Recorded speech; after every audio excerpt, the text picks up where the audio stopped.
तू ही रे माझा मितवा या मालिकेच्या पुढील काही येणाऱ्या भागांमध्ये आपल्याला आता जबरदस्त असा ट्विस्ट पाहायला मिळणार आहे आणि तो म्हणजे आता आपण पाहणार आहोत की मालिकेमध्ये होणार आहे एका खूप खास व्यक्तीची एंट्री आणि ती म्हणजेच असणार आहे लावण्याची आई।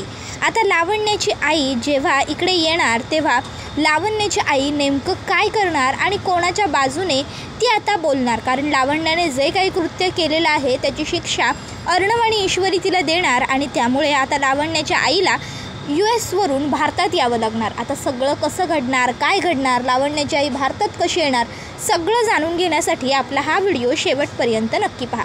तर मित्रांनो, आतापर्यंत आपण पाहिलं होतं की इकडे लावण्याने अर्णवला नशेचं औषध दिलं होतं आणि ती त्याच्याबरोबर जवळीक साधण्याचा प्रयत्न करत होती, पण वेळेवरती तिथे ईश्वरी पोहोचली आणि ईश्वरीने लावण्याला थोबाडलं आणि अर्णवपासून लांब केलं आणि मग तिने अर्णवला घरी आणलं आणि घरी आणून मग तिने अर्णवला व्यवस्थित झोपवलं वगैरे। रात्रभर तिने सगळा त्याचा त्रास, त्याचा बालिशपणा सहन केला आणि मग दुसऱ्या दिवशी अर्णव हा आता ईश्वरीला सॉरी म्हणण्यासाठी वेगवेगळे प्रयत्न करत असतो।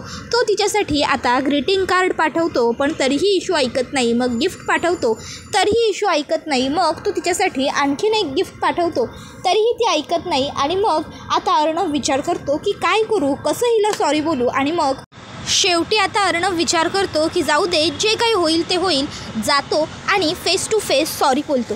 चिडली तर चिडू देत, पण काहीतरी बोलेल तर खरं। मग अर्णव ईश्वरीच्या समोर येऊन उभा राहतो आणि म्हणायला लागतो, मिस इंदौर, हे बघ, मी जे काही वागलो ते सगळं चुकीचं होतं, बालिश होतं, सगळं मला मान्य आहे, पण म्हणजे मलासुद्धा कळत नाही आहे मी का केलं तसं ते। Sorry, I am very sorry. Issue म्हणत असते, हो ना, हाच तर प्रश्न मला देखील पडला आहे। अर्णव सर, मला सांगा, तुमचा भडकूचंदपासून एकदम हॅपी सिंग कसा काय झाला? त्याबरोबर अर्णव म्हणायला लागतो, मिस इंदौर, बघ, म्हणजे मी तुला सर्व सांगतो आठवणीने। आपण फोटो काढत होतो, मी लावण्याबरोबर फोटो काढले आणि मग ते बघून तुला राग आला आणि तू तिकडनं निघून गेलीस। त्यानंतर मग मी ऑफिसमध्ये आतमध्ये माझ्या केबिनमध्ये गेलो आणि केबिनमध्ये गेल्याच्या नंतर मग मात्र तिकडे, त्याबरोबर इशू म्हणते, मग तिकडे, त्यावर अर्णव सांगतो, तिकडे लावण्य आली आणि लावण्याने मला हे दिलं। त्यावर इशू म्हणते, काय दिलं? त्यावर अर्णव सांगतो की लावण्याने ना मला कॉफी दिली आणि मी कॉफी प्यायलो। आणि मग इशू म्हणते, अच्छा, म्हणजे त्या लावण्यानेच केलं हे सगळं। ती लावण्य ना एक नंबरची नीच नालायक मुलगी आहे। त्यावर अर्णव म्हणतो, एक मिनटं मिस इंदौर, काय झालं आहे? मग इशू लावण्याने काय केलं ते सगळं अर्णवला सांगते। आता अर्णव हे सगळं ऐकतो आणि म्हणतो, जर हे सगळं लावण्याने खरोखर केलं असेल ना मिस इंदौर, तर मी लावण्याला सोडणार नाही आहे, सरळ फायर करणार आहे। आणि मग आता त्याच रागाच्या तेसात अर्णव हा ऑफिसला पोहोचलेला असतो आणि मग ऑफिसला आल्यावर तो लावण्याला सगळ्या स्टाफसमोर मोठमोठ्याने हाका मारतो। त्याबरोबर लावण्या त्या ठिकाणी आलेली असते। लावण्या म्हणत असते, यार, तू मला एवढे मोठ्याने हाका का मारलीस? आता सगळा स्टाफ तोंडाकडे बघायला लागतो। मग अर्णव हा केबिनमध्ये चल असं म्हणत तिला केबिनमध्ये घेऊन जातो। लावण्या म्हणते, काय झालं आहे यार, तू का चिडतोयस? असं मी काय केलं आहे की मला एवढ्या मोठ्याने हाका मारतोयस? बोल ना। त्याबरोबर मग अर्णव हा तिला सगळं काही सांगायला लागतो की काल रात्री जेव्हा फंक्शन संपत आलं, मी माझ्या केबिनमध्ये जाऊन बसलो तेव्हा तू मला कॉफीमध्ये गुंगीचं औषध मिक्स करून दिलंस आणि माझा स्वतःवरचा कंट्रोल सुटला। तुला काय करायचं होतं काल रात्री मला व्यवस्थित कळलं आहे। लावण्या, तुझी ना लायकी नाही आहे इथे काम करण्याची, मी तुला फायर करतोय। लावण्या म्हणते, तुझी ही मिडल क्लास बायको काहीही खोटं नाटं बोलेल आणि तू हिचं ऐकशील, एक नंबरची खोटारडी आणि भिकारी मुलगी आहे। मग मात्र अर्णवचा ताबा सुटतो। अर्णव लावण्याला मुस्काटात मारतो आणि get out from my office असं सांगतो।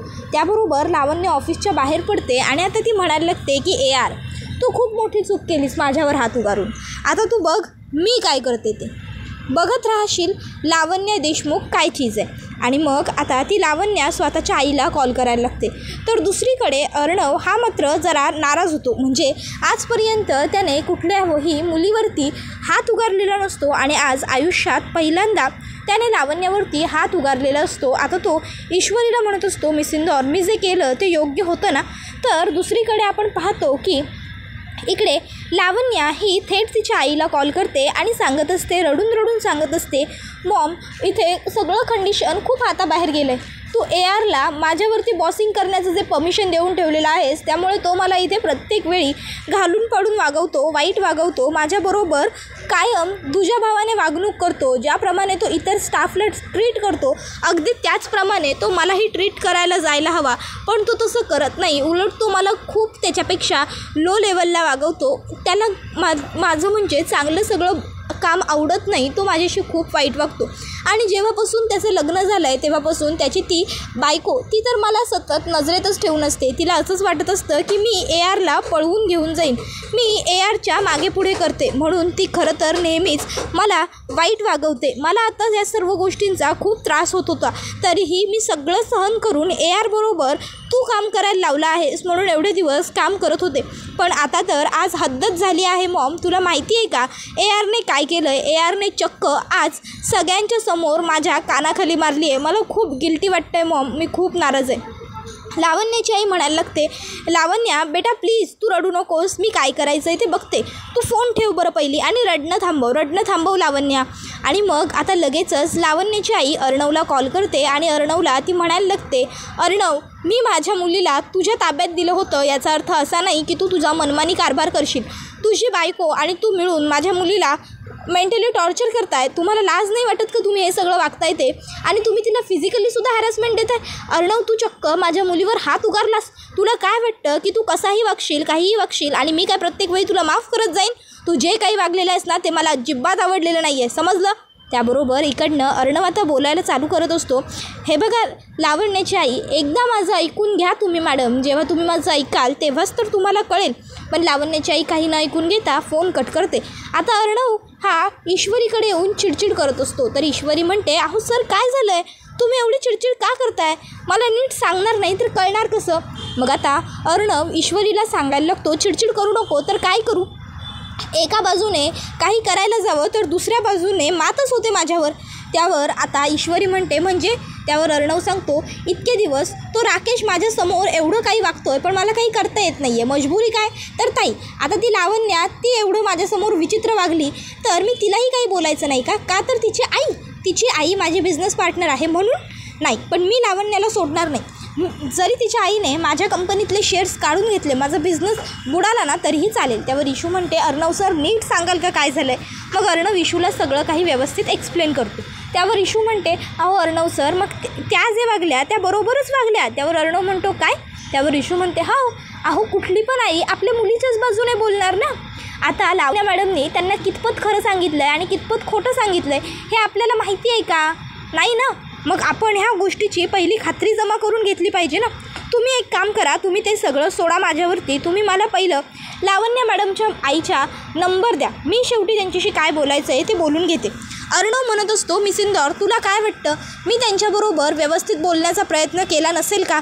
मी त्यांच्याशी सगळं काही व्यवस्थित बोलण्याचा प्रयत्न केला, मी त्यांना समजावून सांगण्याचा खूप प्रयत्न केला, पण त्यांनी माझं काही ऐकून घेतलं नाही. त्यांनी थेट त्यांची बाजू सांगितली आणि फोन कट केला. त्याबरोबर इशू म्हणते, मी म्हणते ना तसं तुम्ही करा, मला द्या बरं लावण्या मॅडमच्या आईचा नंबर, काय करायचं आहे ते सगळं मी बघते. मग अर्णव इशूला नंबर देतो.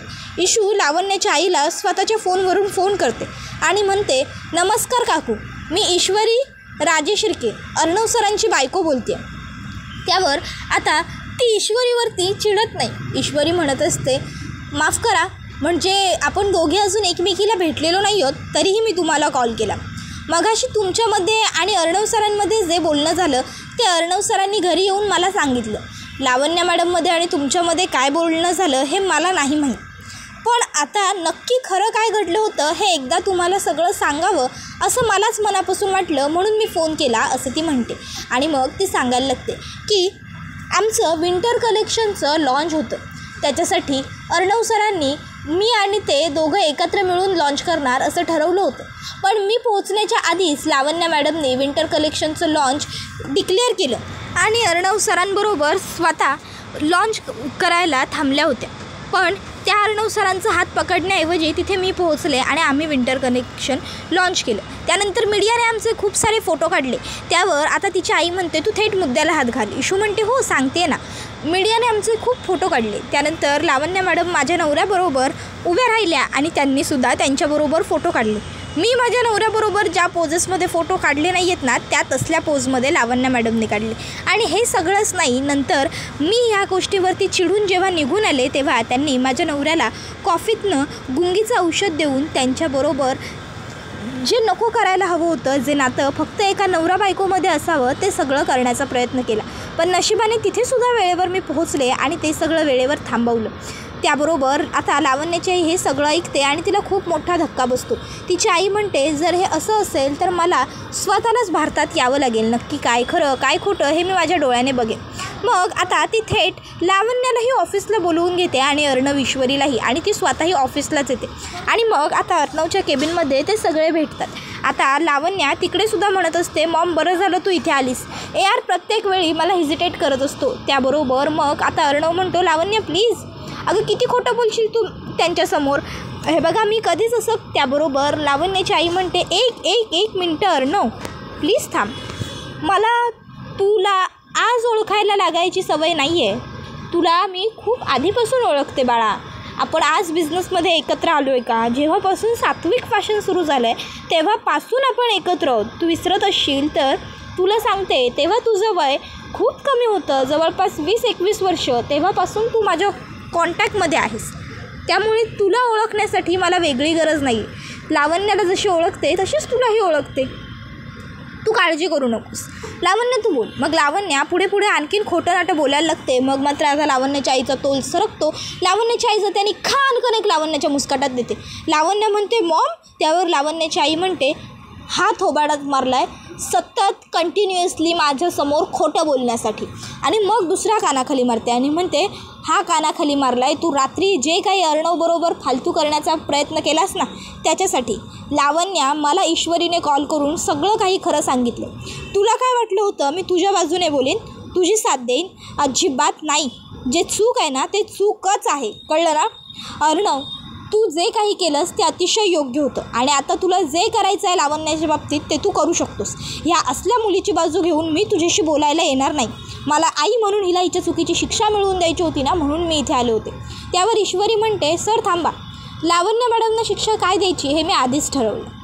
मॅडम खरंच सॉरी, माफ करा आम्हाला, पण म्हणजे माझा या लावण्य मॅडमवरती अजिबात विश्वास नाही आहे. याआधीसुद्धा लावण्य मॅडमनी मला त्रास देण्यासाठी बऱ्याच गोष्टी केल्यात. अर्णव सरांच्या आईची मशीन त्यांनी चोरली होती आणि त्याचा आळसुद्धा त्या माझ्यावरती घालत होत्या. पण त्यावेळी मी ऑफिसमध्येच होते. तेच मशीन दुरुस्त करण्यासाठी मी ऑफिसला आले होते आणि मला सगळा प्लॅन कळला. त्यानंतर मला त्रास देण्यासाठी लावण्य मॅडमनीच अर्णव सरांना तो इंदौरचा फॅशन शोचा व्हिडिओसुद्धा पब्लिक करायला लावला होता. त्या दिवशी आपल्या कंपनीचं एवढं मोठं कोट्यावधी रुपयांमध्ये नुकसान झालं असतं ते सुद्धा लावण्य मॅडममुळेच, कारण अर्णव सरांचा आवाज गेला होता आणि त्यांचा आवाज मी बनणार होते. पण अर्णव सरांबरोबर त्यांना मिरवायचं होतं म्हणून त्यांनी चक्क मला गेस्ट रूममध्ये कोंडून ठेवलं होतं. त्यामुळे माझा यांच्यावर अजिबातच विश्वास नाही आहे. यांनी इथे काम करावं अशी माझी इच्छा नाही आहे. अर्णव सर. त्यावर अर्णव म्हणतो, ठीक आहे, मग मिस इंदौर जे बोलेल तसंच होईल. लावण्या, मी तुला आजच्या आज फायर करतोय. तू आता सात्विक फॅशनचा भाग नाही आहेस. त्याबरोबर लावण्या म्हणते, व्हॉट आर यू सेईंग? तू मला फायर करणार? लावण्य देशमुखला? How dare you? हे कसं शक्य आहे? Isn't it possible? मॉम, अगं बोल ना काहीतरी मॉम. पण लावण्याची आई आता काहीच बोलत नाही. अर्णव म्हणतो, इज इट पॉसिबल? माझ्या कंपनीमध्ये काम करणाऱ्या एम्प्लॉईला कामावरती ठेवायचं की नाही हा सर्वस्वी निर्णय माझा आहे. तू विसरत असशील तर तुला आठवण करून देतो, सात्विक फॅशनमध्ये हायर अँड फायर ही स्कीम चालते. त्याबरोबर आता अर्णव म्हणतो की तरीही जर तू स्वतःच्या चुकीची माफी मागितली असतेस तर कदाचित मी आणि मिस इंदौर एवढे कठोर वागलो नसतो. पण तू माफी मागण्याऐवजी अजून जास्त मूर्खपणा केलास इकडे तुझ्या आईला बोलून. त्यामुळे आता तू इकडनं निघालीस तर बरं होईल. मग लावण्य, आता ओके फाईन मॉम, तुलाही माझी बाजू घ्यायची नाही आहे ना, फाईन. या ईश्वरीने तुझ्यावर सुद्धा भूल टाकली आहे ना, मी सोडणार नाही तुला मिडल क्लास. एवढं बोलून लावण्य ऑफिसच्या बाहेर पडते आणि आता ती खूप चिडलेली असते. तर इकडे अर्णव हा लावण्याच्या आईला म्हणायला लागतो, थँक्यू सो मच मॅडम की तुम्ही इथे येऊन सर्व स्वतः जातीने बघितलं. आणि आकाश, लावण्याचं रिझिग्नेशन लेटर बनव आणि ते तिला पाठवून दे. त्याबरोबर आता लगेचच आकाश म्हणतो, हो दादा मी तिचं रिझिग्नेशन लेटर तर बनवतोच, पण त्याबरोबर तिने आपल्या ऑफिसमध्ये जे काही या महिन्याच्या दिवसात काम केलेलं आहे त्याचं तिचं पेमेंटसुद्धा व्यवस्थित क्लिअर करतो आणि फायनान्स डिपार्टमेंटमध्ये आणखीन कोणाचं काय राहिलं आहे ते सुद्धा सगळं बघतो आणि ती जे काही काम करत होती तेच तिच्याकडनं मी स्वतः आता हँडओव्हर करून घेतो, म्हणजे कसं काही प्रॉब्लेम होणार नाही, मी टेकओव्हर केलं की सगळं व्यवस्थित होईल. त्याबरोबर अर्णव म्हणतो गुड, आणि त्या पोझिशनसाठी एक दुसरी मुलगी बघ किंवा दुसरी कॅन्डिडेट शोध, आपल्याला त्यासाठी रिक्रुटमेंट करावी लागेल. त्यावर आकाश म्हणतो, यू डोंट वरी दादा, ते सगळं काही काय करायचं कसं करायचं ते मी बघतो. त्यानंतर आता इथे ईश्वरी ही सुद्धा आता म्हणायला लागते लावण्याच्या आईला की मॅडम खरंच थँक्यू सो मच, नाही म्हणजे तुम्ही माझी बाजू ऐकून घेतलीत, समजून घेतलीत. इतर जर कोणी बाई असती तर कदाचित तिने स्वतःच्या मुलीची बाजू घेतली असती. तुम्ही US राहिलाय काय, मग तरीसुद्धा तुम्ही एवढे हंबल. त्याबरोबर आता लावण्याची आई म्हणते, का US राहणाऱ्या माणसांना मन नसतं असं वाटतं की काय तुला? माझा आणि लावण्याच्या वडिलांचा घटस्फोट झाल्यानंतर मी स्वतःभोवती एक काटेरी कुंपण तयार करून घेतली, पण याचा अर्थ असा नाही की माझ्या आत एक मन नाही. उलट मीच तुमची माफी मागायला हवी, कारण माझी मुलगी जे काही वागली त्यामुळे तुझा संसार मोडकळीस आला होता ईश्वरी, पण तू खंबीर उभी राहिलीस, खमक्यापणाने वागलीस, म्हणून माझ्या मुलीला यश मिळालं नाही आणि तुझा संसार मोडला नाही. मीच उलट तुझ्यासमोर हात जोडते. संसार मोडल्याचं दुःख, संसार मोडल्याचा त्रास काय असतो ना, हे मी अनुभवलं. पुन्हा ते कुठल्या मुलीच्या वाट्याला यावं ही माझी अजिबात इच्छा नाही आहे, आणि माझ्याच मुलीमुळे तर बिलकुलच नाही. त्यावर आता ती ईश्वरी पुढे हात जोडते लावण्याच्या वतीने माफी मागायला. त्यावर ईश्वरी तिचे हात पकडते आणि म्हणते, अहो मॅडम प्लीज, तुम्ही आमच्यापेक्षा वयाने, मानाने, कर्तृत्वाने मोठे आहात.